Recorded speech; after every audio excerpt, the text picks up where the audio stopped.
Welcome to Chicks Who Fly, a podcast dedicated to women pilots and women in aviation. My name is Anaya, and I am your host. I am a vocalist, a DJ, and a producer, and I'm also a student pilot. I am currently working on my private pilot certificate, and while I am getting some finances in place to finish my training, I have decided to stay active in the aviation community by starting this podcast, among other things. I plan to interview and feature different women pilots and women in aviation and bring those interviews to you. And hopefully you guys enjoy the interviews as much as I enjoy spending time with these amazing ladies. In today's episode, I get to have a conversation with Kristyn Blocher. Kristyn is a commercial multi-engine pilot with a tailwheel endorsement, and she also has an SIC endorsement in the Citation 500. Kristyn also holds some certificates in Canada, and she is working on reinstating her CFI, Certified Flight Instructor rating, here in the US. Kristyn's Instagram is @ScrappyAirplanePilot, and she has a Facebook page called Extended Centerline. In today's episode, Kristyn tells me what it's like to do her flight training as a teenager in a military base. We talk about survival training in the snow in Canada. We talk about the twists and turns that her life took that led her to not fly in many, many years and build a very successful and rewarding business that helped her get herself and her children in a really good place and helped Kristyn become an airplane owner in order to get back into aviation and build her hours and get to where she is today. Kristyn is all about empowering and inspiring other women and girls who are interested in pursuing or expanding their careers in aviation. Kristyn's story is very inspiring, and I feel very privileged to have been able to have this conversation with her and share it with you. If you are enjoying this podcast, please consider following us on Spotify and subscribing on YouTube. It really helps us get the podcast out to more and more people. If you'd really like to be a more intimate part of the whole process of creating this podcast, please consider becoming a patron on Patreon, where our page is called Chicks Who Fly. If you'd like to get in touch with us, you can do that at chickswhoflyofficial@gmail.com. And please also feel free to visit our website and connect with us there at chickswhofly.com. So, without further ado, please enjoy the conversation that I got to have with Kristyn Blocher. Hi, Kristyn. Welcome to Chicks Who Fly. I'm super pumped to have you here with me today. Thanks for coming on. Well, thank you. This is fun to do. Beautiful. So then I think we should, as we predicted would happen, start at the very beginning. And Okay. I would like you to tell our listeners what ratings you have now and how you got into aviation. Okay. So I guess if I'm going to list them all out, I am a commercial multi-engine pilot, and I also have tailwheel endorsements. I do have a SIC endorsement for the Citation 500, and I also have a little bit shorter list of certificates in Canada as well. Other than that, I'm an expired CFI and currently working towards reinstatement of that CFI. Very cool. Why Canada? Are you from Canada originally? I'm not. No, I'm from the Seattle area of the Pacific Northwest. I grew up here, born and bred, and started flying here. And after high school, I went to a little school in Alberta that had an aviation program at the time and did some flight training there because I wanted to go to their specific aviation program. So I wasn't necessarily thinking I want to gain Canadian certificates as well, but that is what happened through that training. That is awesome. And so what did get you into aviation? I come from a non-pilot family. I'm the only pilot in my family still today, and it kind of just started with me always having my nose in the sky, looking at airplanes that I saw flying over near our house growing up. And when I was in high school, shortly before going into my senior year, my dad noticed that I seemed to be looking at the sky a lot, and he goes, he says, you should go check out what the flying club is doing up on post. He goes, you should go see what they're up to. And I was like, okay, you don't have to tell me twice. And I went and I checked out what was going on, and within a week or so, I was fully enrolled with a flight instructor and taking lessons, and I just never looked back from there. And this was at the beginning of my senior year of high school.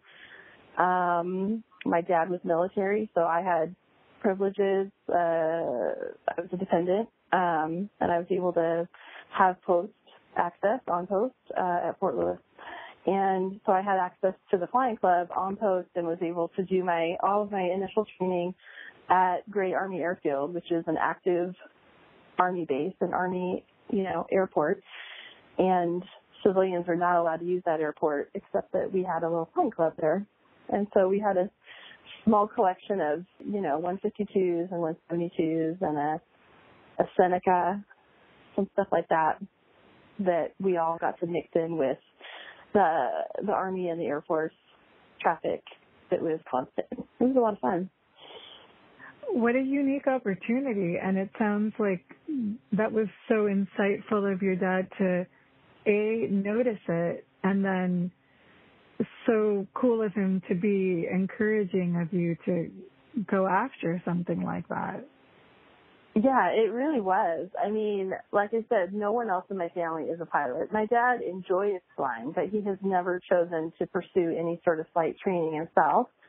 And I'm not really sure what caused him to be like, why don't you go fly airplanes? But yeah, he totally was like, go check it out. And then he completely encouraged me to go ahead and sign up for the lessons I wanted at the time. And as a high school student, I worked about 30 hours a week at a fast food joint, like every high schooler tends to. And I sort of organized my schedule to be able to complete my senior year, requirements and work as much as I could get on the schedule and then fly 3 or 4 times a week. And that's basically how I spent my senior year of high school. And even through the winter here in the Pacific Northwest, I completed my private pilot certificate shortly before graduation in the spring and graduated as a licensed pilot, which felt cool at the time. So that's incredible. It was a lot of fun. Yeah, I'm actually just coming up on my 25-year anniversary of my first solo, which is a kick because I didn't even think about that until recently. But Christmas Eve of 1994 was my first solo as a student pilot.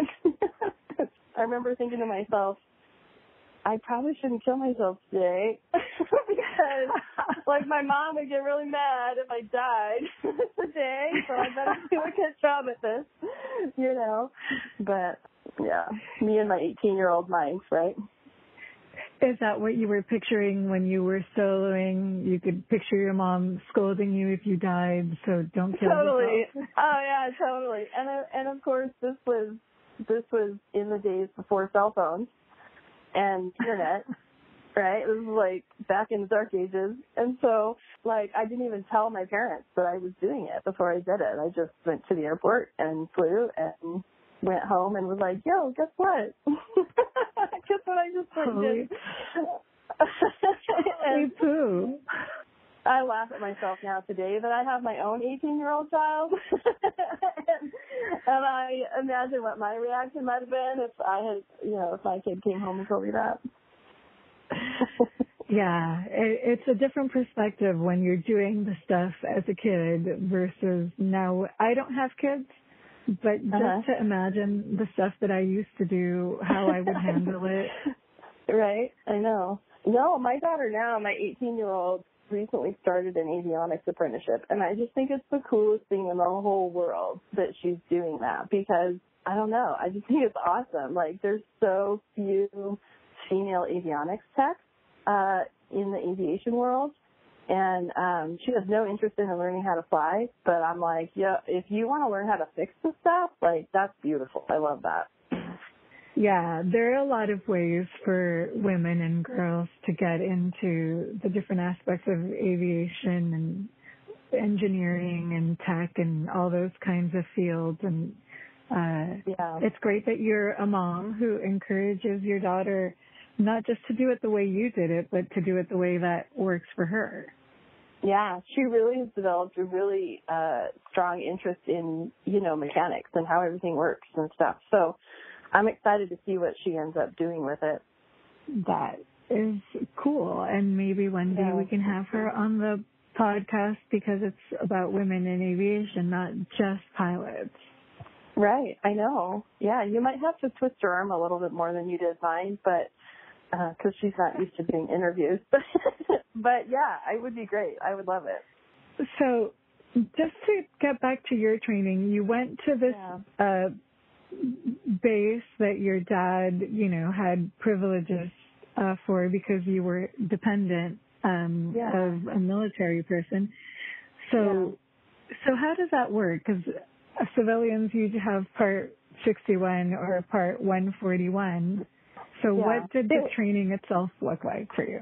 Yeah, so it was they had Part 61 instruction going on at this particular flying club. So it really was set up like every other flying club or, small FBO style flight school that you would run into. It really had the vibe of like a small mom and pop style little flight school as far as just the environment, except that it was on post at Fort Lewis, and the airport that was our home base was Gray Army Airfield. So we, taxied around with and flew in and out with the C-130s and 141s from McCord Air Force Base right next door, and we flew around with the Apaches and the Chinooks and some of the other stuff that comes down out of Naval Base Whidbey.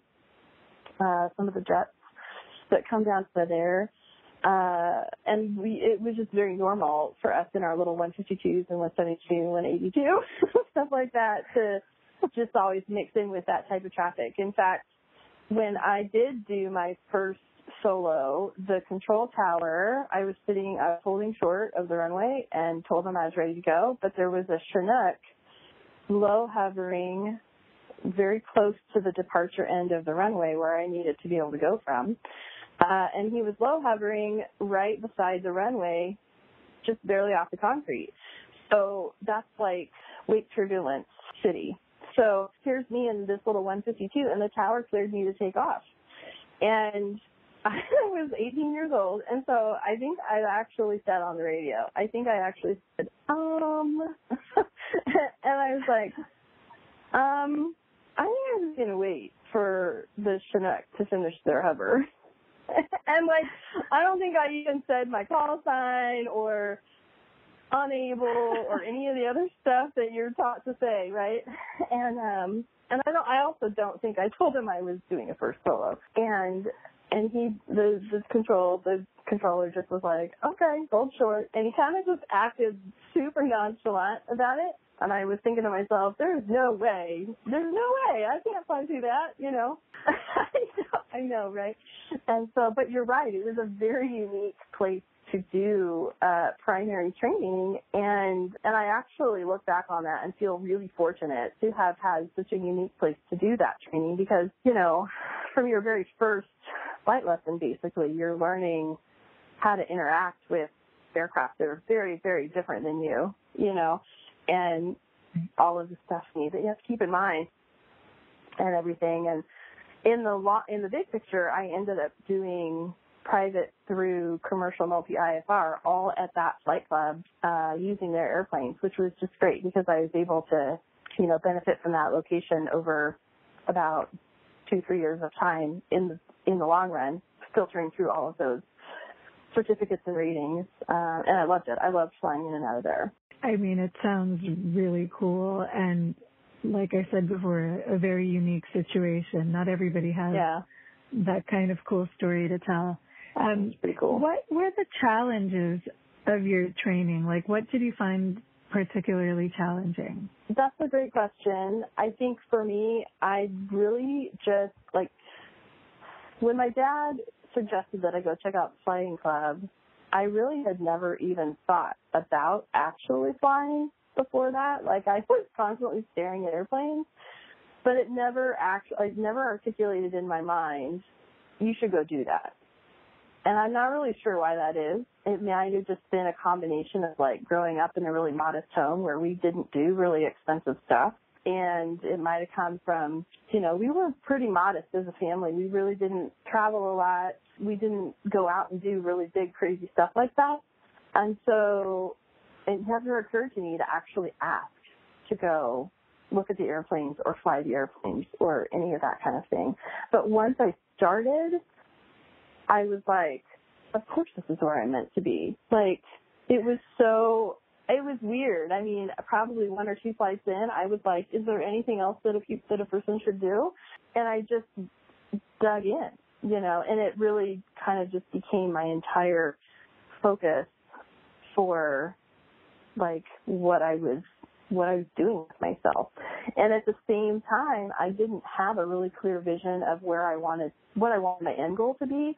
Didn't have a really clear vision of, like, the airlines or flying for the military or, you know, whatever. I didn't have, like, a super clear vision of what I wanted to be when I grew up. I just knew that I loved flying and I was going to do every single bit of it I could get my hands on. I mean, and so, like, challenges were very different then than they are today. Like, this is when I was 18, 19, 21. I mean, I was a CFI by the time I was 21. So I literally lived and breathed training and flying these airplanes. And it just became my lifestyle to keep studying for the next thing, keep taking the next test, keep taking the next check ride, constantly prepping for another, you know, visit with the FAA because you're being tested on something, you know, or whatever. And I think because of my perspective today in my early 40s, I can't even really tell you what my challenges were. Because whatever they were nothing compared to today. I think that's my biggest problem in answering that question. It's been a while, too, and things have changed a lot, so I totally get that. I will add that even though I started here flying in the Pacific Northwest, and when I went to the aviation program in Alberta, I wasn't even thinking forward enough about that at the time to envision the benefits of going to a different environment to do some training in, but I can look back on it now and realize how good it was for me to go to a totally different part of North America. So, like, here in Western Washington, it's, you know, humid, it's wet, it's humid, we get rain in the winter, we have a lot of icing conditions in the winter time, we've got mountains, and we got everything from sea level to 14.5, all within a very short, you know, span of space in terms of terrain and everything that we're environmentally, right? So then to go to Alberta and fly there for 2 years in school where it gets very cold and dry in the wintertime, but it gets much colder and much drier and it's flat and stuff like that. It was really good for me to spend a couple of years flying up there because it taught me how to do a totally different kind of winter flying, and it taught me how to take care of airplanes in severe cold weather and navigate in like where there doesn't seem like there's any kind of landmarks because it's nothing but flat and white. Because it's, you know what I mean? Like, and so yeah, that's got to pose a unique challenge. I'd be lost. Right. Like I'm so used to, we have hills and mountains and water and a lot of things that give us visual cues to where we are around here. Right. And there it's very different, and we learned how to deal with all that. So it was just really good. I mean, I probably could have done the same thing if I had gone to North Dakota, but like, I just know it was good for me to mix it up a little bit and then to come back here and then keep training here and keep advancing my certificate here, you know, after having spent some time away. Like we did a wilderness survival course as part of the program in Alberta, where they actually took a group of students in the winter and helicoptered us deep into the Canadian Rockies and dropped us off in the snow. And we had to build snow shelters and stuff and like live out there with a little propane stove and warm up ramen on it for 3 days. And just try not to freeze. And I would have never done that here, you know. I don't know how you survive that. I'm from Puerto Rico. I would die. I got really cold, but it was designed. It was like an event or whatever, a piece of our training designed to help teach us what to do if we ever went down in the mountains and we had to try to survive for a few days until somebody found us. Like, how are you going to survive? Like, what do you have to do? You're a much braver woman than I have to say. Well, I think we're all brave in our own ways. I'm sure there are things about Puerto Rico that I would just as soon not ever have to experience. This is true. And I do remember what you're saying reminds me, one time I was flying from Los Angeles to Singapore, and we were going like extremely like far north. I don't remember where, but it just felt like the middle of freezing nowhere.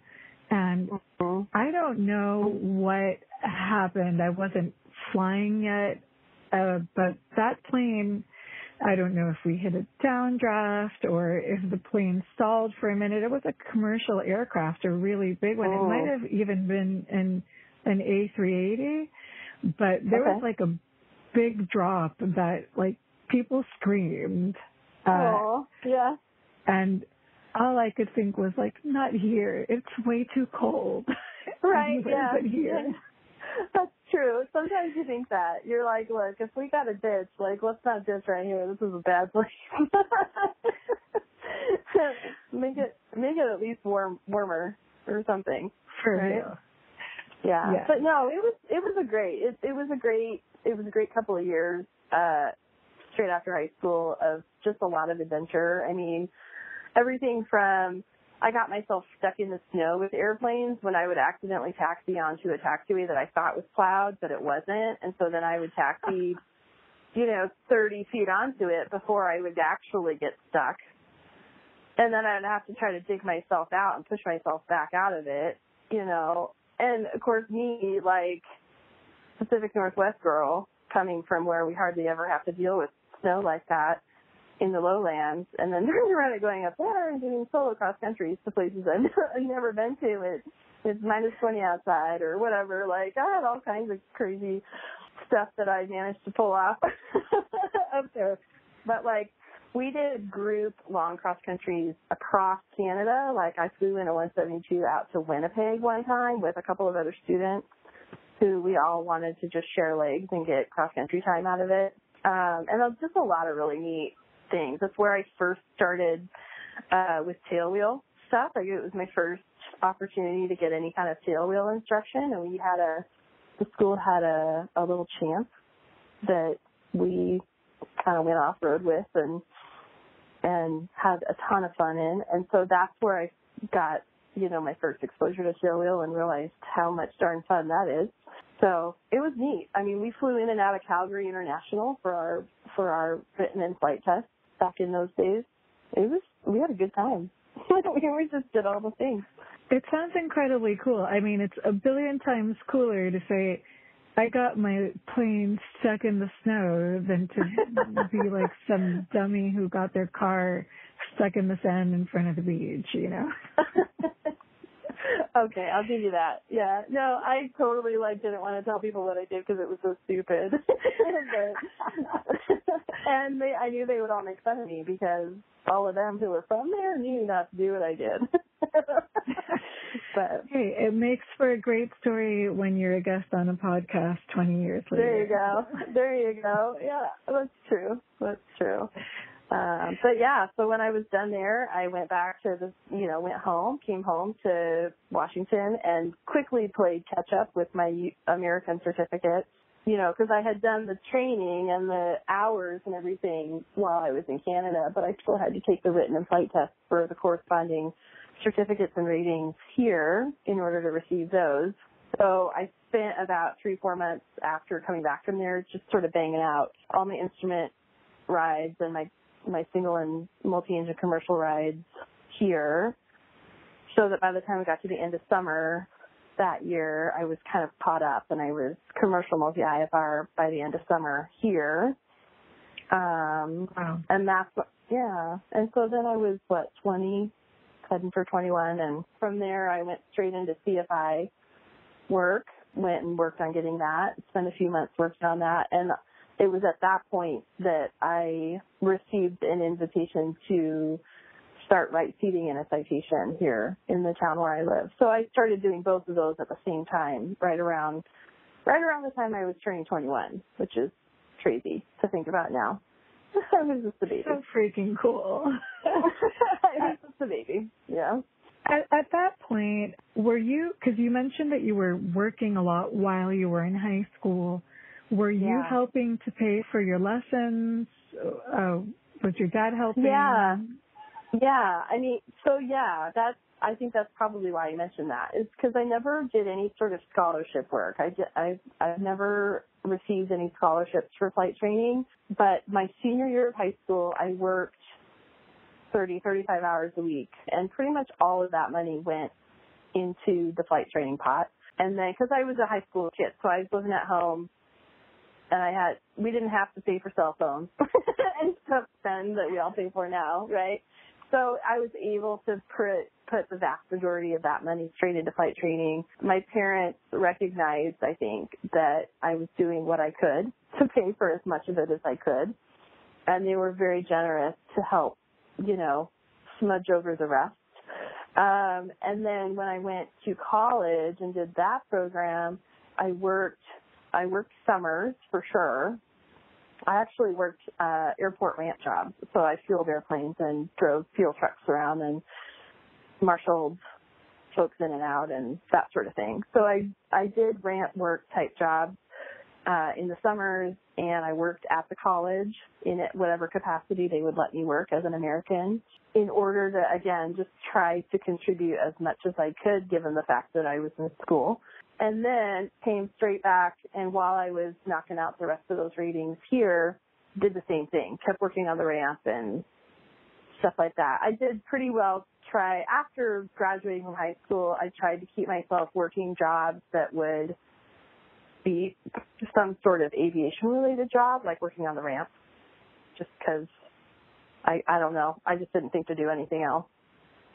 So in that way, I benefited very greatly from my folks helping me an awful lot and covering what I couldn't cover myself at the time. That's awesome. I'm actually applying for work at FBOs and stuff like that now. I don't know. I have mixed feelings about the whole scholarship thing. It's so competitive, and I think people look at me on paper. I'm 47. Right. I spent my whole life singing and DJing in 5-star hotels.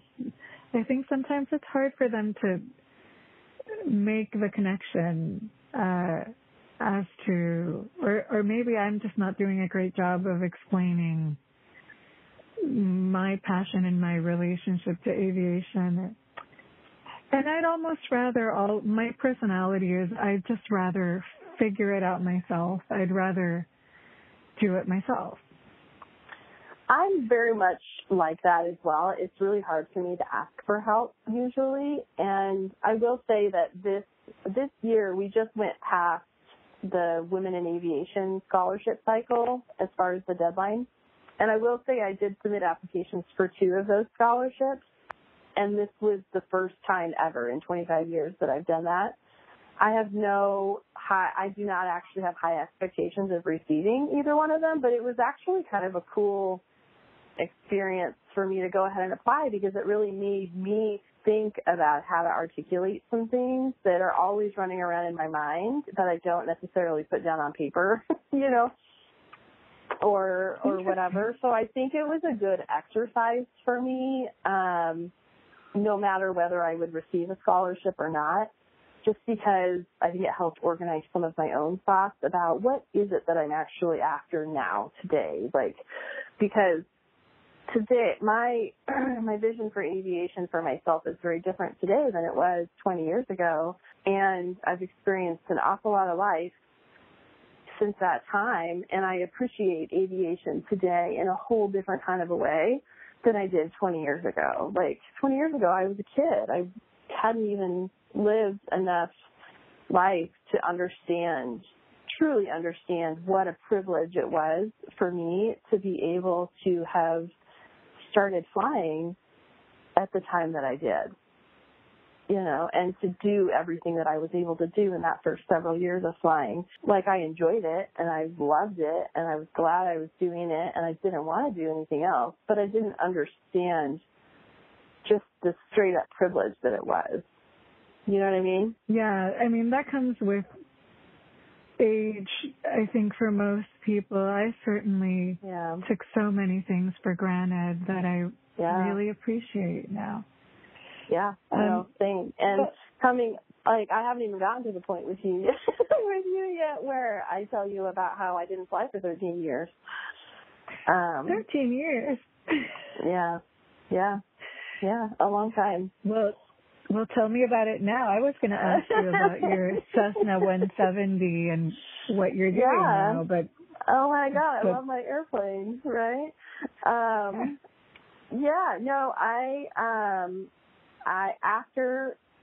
After I started as a CFI, I did what a lot of us do. I got married. Getting married we ended up moving with the military, and it pulled me away from all of the flying stuff that I was doing at the time that was so good and had me on a really, really strong track to be able to really position myself any way I would have wanted to position myself professionally. And I ended up sort of moving away from all of that as a young Army wife at the time. Ended up having a child while we lived in another state, my first child.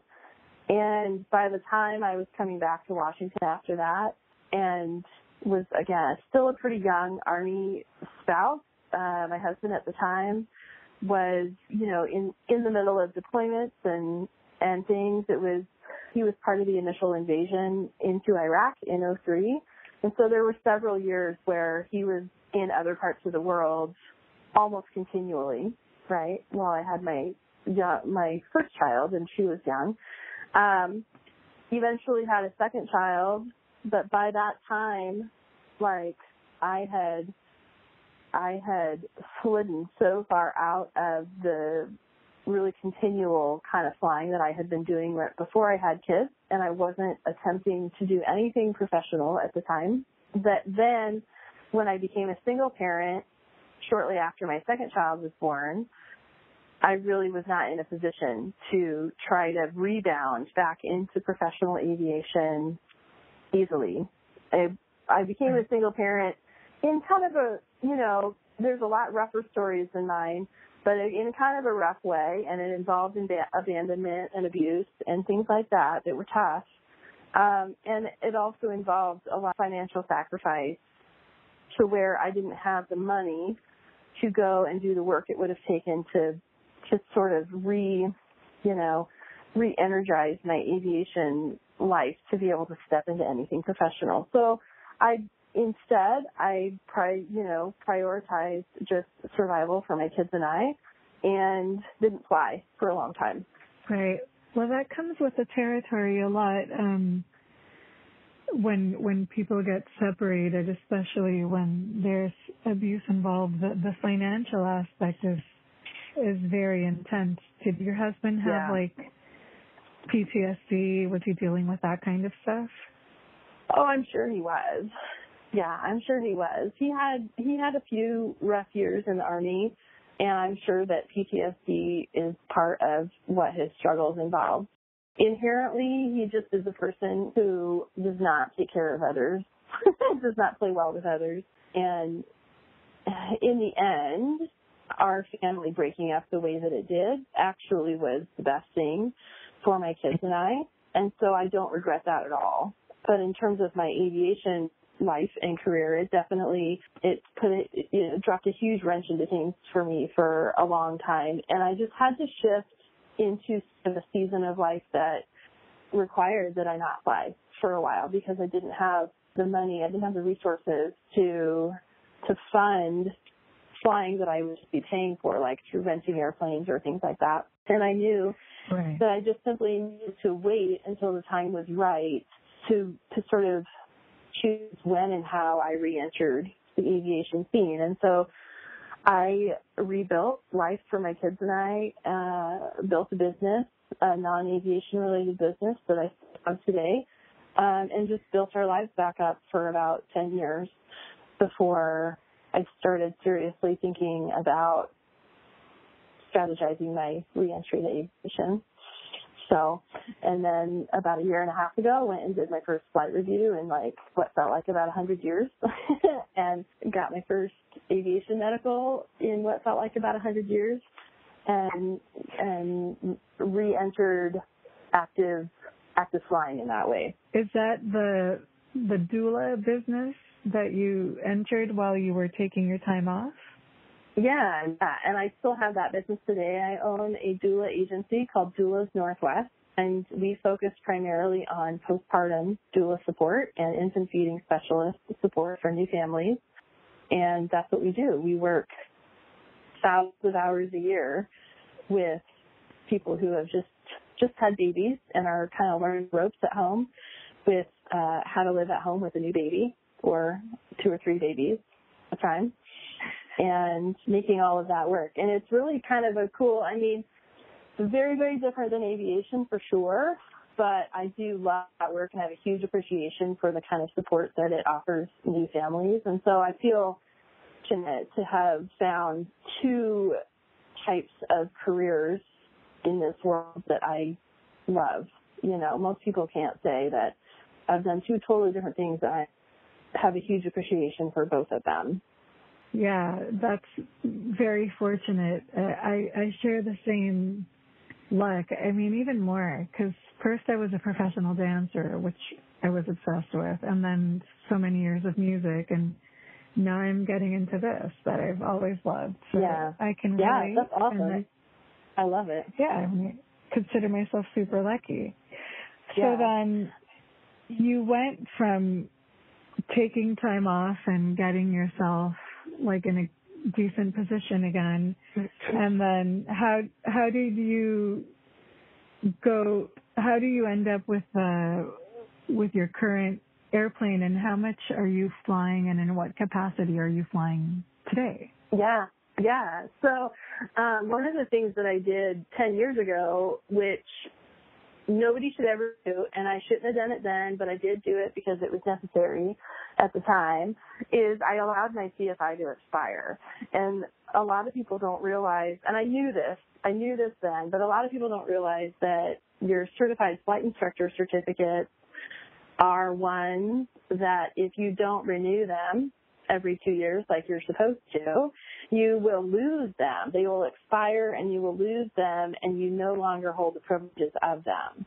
So it's different than if you just allow your 90-day currency to lapse. You can get that back really easily. Unlike your private or your commercial license, if you lapse on your 90-day currency, it's very easy to get that back. You just have to go out and do your your takeoffs and landings and your 90-day current again. But with your certified flight instructor certificate, if you don't renew it in the time frames you're supposed to renew it every 2 years, you'll lose it, and you lose the privileges of it as if you didn't have it. So, do you have to start from scratch? Yeah. Whoa. And so I knew 10 years ago when I was choosing to allow my CFI at the time to expire, I knew that that meant that if I ever wanted it back, that I would have to retest everything from scratch as if I had never had it before. And I knew that that would suck if I had to do that. But I truly, at the time, in the end, the bottom line was, there was just stuff going on in life that, you know how when shit's going down and you have to choose some things to let go of, not really because you want to, because you just have to. That was one of the things that I was able to let go of at the time that eased some amount of stress. And so, so I allowed my CFI to expire about 10 years ago, and knowing if I ever wanted it back, I'd have to redo all the testing. So now, coming back into this, I did my flight review about a year and a half ago, knowing that if I wanted to ever instruct again, I would have to go reinstate my CFI. And that would mean either retesting everything from scratch or going and doing an add-on rating to what I would have held originally, such as like my double I or an MEI, something like that. And so I've sort of, at the time I started strategizing. I always strategize everything. So I started strategizing a year and a half ago, like what am I going to want that to look like and how am I going to accomplish that? The other thing I knew that I wanted was I wanted to make myself marketable for professional aviation. When I stopped flying, I was sitting at about 850 hours, and I had a pretty good list of certificates and ratings for 850 hours, but 850 hours isn't enough to get you far professionally. And so when I came back, a year and a half ago, I knew, okay, so ATP minimums for me are going to be 1,500 hours. I do not have a 4-year degree that will allow me to do 1,000 hour, restricted. And I do have a 2-year degree, but it's not from an FAA accredited institution that would allow me to do the 1250 ATP, restricted ATP. So I knew, okay, if I want to qualify for ATP minimums, I got to get to that 1,500 hour mark. And so I started thinking forward on how do I want to build time, right? And I started off just renting a little bit when I did my flight review, sort of getting myself back into the groove a little bit, but I quickly realized I'm not going to keep renting. This is ridiculous. Like, there's no way I'm going to rent for the next 600 hours. And so that's when I very quickly got it into my head that the way I'm going to build my time is by buying an airplane. And then I'm going to be smart about what I buy so that I keep my costs reasonable and I can control my schedule. I don't have to fight a rental schedule. I don't have to fight a rental maintenance schedule. And I'm going to strategize the heck out of this time building. And so that's what led me to this wild hair of now I need to buy an airplane. And so I started airplane shopping, and inherently knew that my biggest desire was to have a tailwheel airplane. And if I was going to go to the trouble and the investment of buying something, I wanted to buy something that was tailwheel. And that's how I ended up narrowing down to something like the 170 as far as what I was really looking for. And in the end, I found this 170 that was really, really local to me. It was at an airport about a half hour from where I lived at the time that it was for sale. And so I was easily able to go look at it. and I was able to arrange for the seller to take the airplane to another airport nearby where I have an IA who could do a pre-buy inspection, and just went from there. And then I thought at first ended up losing out on the airplane, thinking it had been sold before I managed to buy it, and was super sad and disappointed because it was exactly what I wanted. And went about 6 months just fiddle farting around, renting here and there, barely keeping myself current because I was so determined to buy an airplane and not rent that I just didn't want to put money into it. And then found out about 6 months later that the airplane was still available when I thought that it wasn't. And like threw cash money at the man in order to buy it, basically. Like when I found out it was still available and I thought it hadn't been, I basically just started, poor guy, I just was like, I started texting him. I can meet you today, I can meet you tomorrow, I can meet you Saturday, I can meet you Monday. When would you like to meet? And would you like that rolled in hundreds, like a roll of hundreds? What do you want? Like I will meet you in a box. I will meet you with a box. I will meet you here or there. I will meet you anywhere. Pretty much. Yeah, totally. And so when I did go meet him, I went prepared with a folder of a purchase and sale agreement that all he needed to do was read through it, make sure he liked what it said, and sign on the dotted line. The bill of sale document that you print off from the FAA website, and whatever other documents, and I basically and I took him a cashier's check, and I took all that stuff in a folder, and I laid it out on the hood of my car next to the airplane, and was like, "This is all good? Yep, great. Here's a check. Thank you very much. Give me the keys." And we loaded up an extra propeller and a set of tundra tires into my car, and a box of odds and ends, like little parts, odds and ends, and old records from the airplane into my car.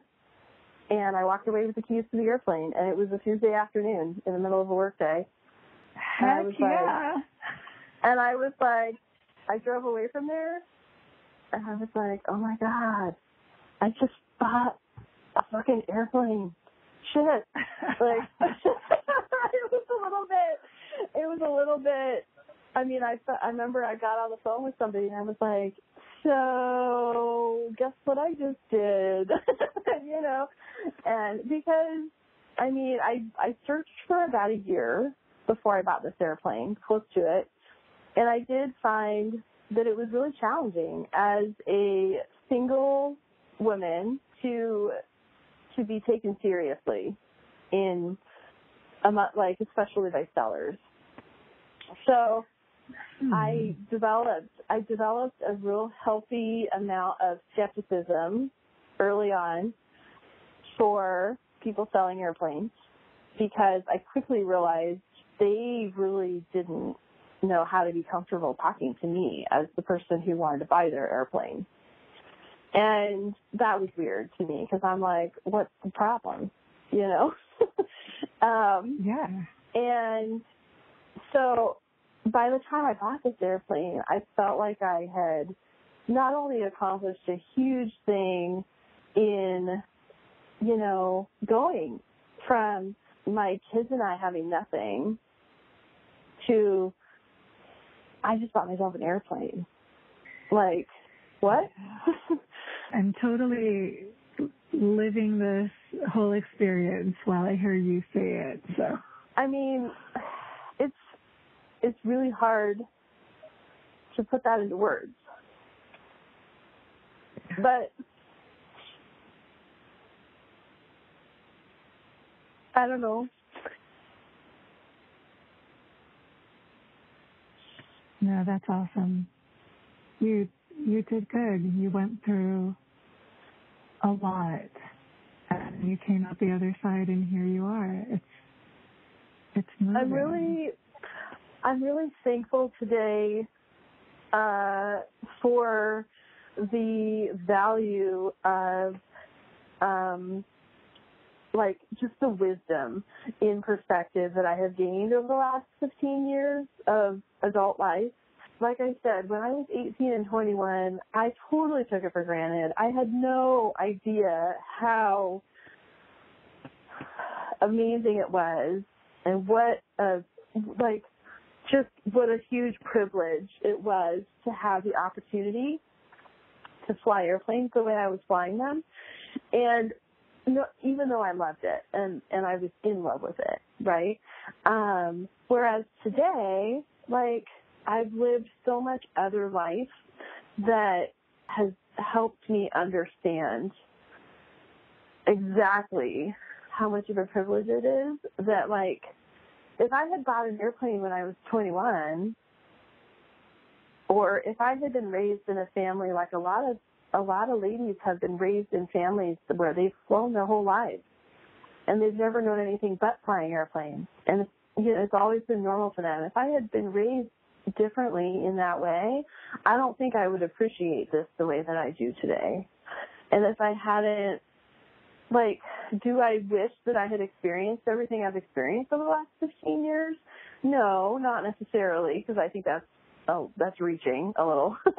But I do recognize the value of learning what I've learned, because I think I'm a better person today for it. I'm a stronger person today for it.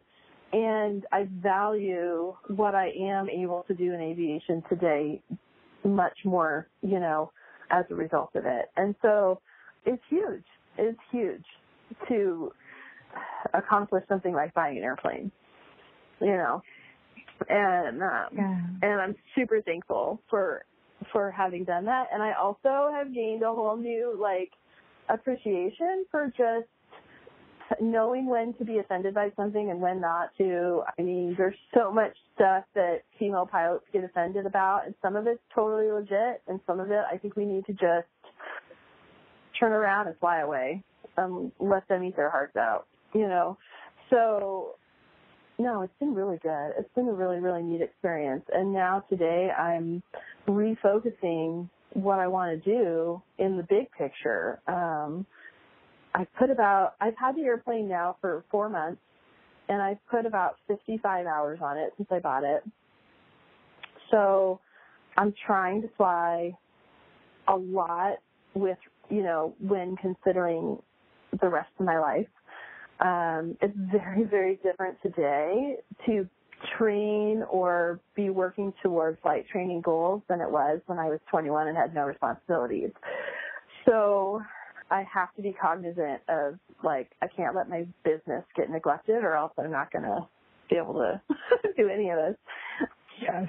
And my kids, my kids want to fire me sometimes because I'm always at the airport. And, my younger one is now 13.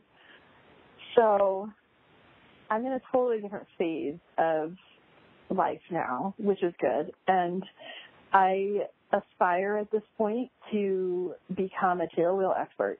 And I think we need more women doing something that is kind of unique like that. Super cool. I plan on reinstating my CFI. I'm working with somebody now to do that. And so hopefully, barring weather and scheduling with check rides and whatever, hopefully within the next few months that will be done, so that by spring I have that done and can start figuring out how I want to reintegrate part-time instruction into my crazy life and just keep moving forward. I will have crossed the 1,000 hours total time mark within the next few months, and that's really exciting right now because that's a big sort of mile marker that has just been hanging out there in front of me like a carrot dangling for what feels like ever. This is so inspiring. I really want women to be inspired in general to get into aviation. That's probably one of my biggest single passions at this point is I want to be some sort of a presence in aviation that can help encourage other girls and women to pursue whatever it is that they want to pursue within the aviation world, because we need to be better represented. And I'm tired of girls and women sitting there feeling like they can't do it, because they can. if they want to. And I'm more than happy to be some sort of a influence toward that, for people. So I'm constantly taking people up with me. Like this airline pilot friend of mine, she flies 757s and 767s overseas. Like she's constantly running in and out of places like Tokyo, and I'm like, you are on the move, but she turns around and says things to me like, you're an inspiration to me because you're doing what you need to do to come back into this. And she's like, take me up in your tail dragger because I don't have any tail wheel experience and I want to learn that, and I'm thinking, you're a stinking airline pilot, like what exactly do I have to offer here to you? But to her, in her mind, I do, and so that's really cool. And so like, I don't even care whether it's a high school kid who's never been in a little airplane before or whether it's somebody who has accomplished everything professionally they ever want to accomplish. If I can be part of helping them realize something else that they want to realize, then awesome. That's incredible. I mean, honestly, this has been a super inspiring conversation. Plus, I really relate to it. I'm so glad to know that. Yeah, absolutely. Like, I'm actually struggling to find a way to pay for my training, and what I'd love to do is buy an airplane. And I was thinking of a Grumman Tiger because I really like them. Yeah. And I heard they're affordable to maintain as well. Mm-hmm. I've heard good things about that airplane. Yeah. I flew a Grumman trainer, a little bit in Van Nuys, and that was fun. I liked it, but I just couldn't, at the time, keep flying regularly, and then I moved out here to Palm Springs. Let me ask you, I think you've already given so much advice, but do you have anything that you'd like to leave women and girls with as in the way of advice who may be interested in starting out or continuing their aviation career? Oh, goodness. I don't know. I think probably one of the biggest underlying messages that women tell themselves or that we've been raised with, and so then we internalize, is just self-doubt. So I would say to girls and women who have any kind of interest in this, I would remind them that they are much more capable than they believe that they are, and that if you want to do something in aviation, then you need to surround yourself with the people who will help you get there. So, like, I don't have a family, like an aviation family. My family does not fly. I fly. So I'm the weird one in my family. So, and because of that, I can be very isolated, right? I have to go out there and create an aviation community for my own self if I'm going to be around people who are going to encourage me toward my own goals. So for women and young girls who want to get into something like this, go explore it. Go get around the people who are doing it. Find people like me who are willing to take passengers and truly enjoy introducing people to small airplane flying whenever we're going out. And let those people help encourage you. Get involved in clubs and organizations and stuff. Like one example of that, well, let's do two examples. One example would be the EAA organization. There are chapters all over the place, and they pretty much all have pilots in their chapters who are willing to take kids up for discovery flights, just as volunteers. That is an excellent way for kids to get some sort of exposure to flying and then explore options from there, right?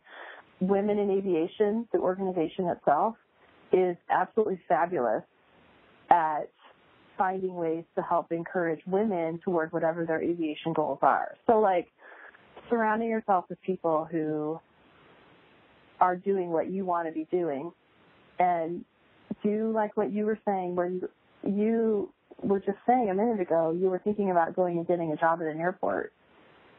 I totally encourage you to do that, because if you put yourself on the premises and then you establish yourself as a regular presence, even if all you're doing is fueling airplanes or helping tow airplanes around the parking area, I would completely encourage you yourself to go and get a job as a ramp hand, as a fueler at an airport, because it will put you in front of pilots, and it will put you in front of people that at some point may generate opportunities for you to fly an airplane you haven't flown before, or meet somebody that they know, a mutual acquaintance that they know, who can connect you with an opportunity that you wouldn't have otherwise connected with, or tell you about a place that you can get a certain kind of training that you already know about. Like, the reverberations from that can get really wide, the ripple effect. And so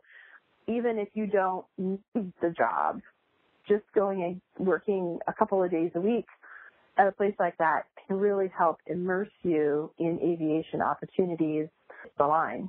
And so again, like a kid or a young person who thinks they want to get into aviation, but they're not quite sure how, FBOs everywhere need people to help run the place. So it's a great way to get a foot in the door someplace and start meeting people. And pilots love to talk about flying. So, they just do, right? I mean, so if you start to become a presence at an airport, it's not hard to start making friends who will help you understand their airplane, because they're more than happy to tell you about it. That is solid and very usable advice. So I think so. I mean, if I hadn't been fueling on the ramp, at the time that I started flying right seat in the Citation, when I was barely turning 21, right, I was working a ramp job at one airport. I was wrapping up my commercial multi-IFR at another airport, and I was getting ready to start work toward my CFI at a third airport, all at the same time. And so the opportunity to fly in the Citation came from a mutual, like the fact that I knew the DPE at the airport I was taking a check ride at, and he knew the pilot of the Citation, which was at the airport where I was working as a fueler. And I knew that airplane already because I fueled that airplane all the time. So even though I had never spoken to the Citation pilot as a pilot, he only knew me as the chick who came with the truck and fueled his airplane. The opportunity to fly with him came from the fact that he knew me as the fueler. So then when I was told by the DPE to go talk to that guy about flying right seat with him, I was able to name drop the DPE to the Citation pilot. He already knew, and I easily got in front of him at least a couple of times a week because I was over there fueling the airplane. And one little brief inquiry to the Citation pilot of, hey, so-and-so DPE said that I should mention this to you, turned into 150 hours of turbine time in my logbook. Hell yeah. So that's what I'm saying. Like, it's aviation is a big community, but yet a really small community at the same time. And it's a really, really, really neat community to get involved with. And it's mostly about getting out in amongst it and meeting people. So Thank you. Thank you for that. Yeah. That's really good advice. So anyway, it's fun. It's totally, I mean, I don't know who the mailman is that I came from that has put me in this family of non-aviators to make me this, things like this. But yeah, like, it's totally my deal. And that concludes the conversation that I got to have with Kristyn Blocher. Thank you so much for hanging out with us here at Chicks Who Fly. We really enjoy doing this podcast for you. If you are enjoying this podcast, please consider following us on Spotify and subscribing on YouTube, as well as sharing with all your friends who might enjoy this podcast as well. Also, if you would like to be more intimately involved with the creation of this podcast, please consider becoming a patron on Patreon at Chicks Who Fly. You can reach us at chickswhoflyofficial@gmail.com and on our website, chickswhofly.com. Thank you so much once again, and we look forward to spending some more time with you on the next episode of Chicks Who Fly.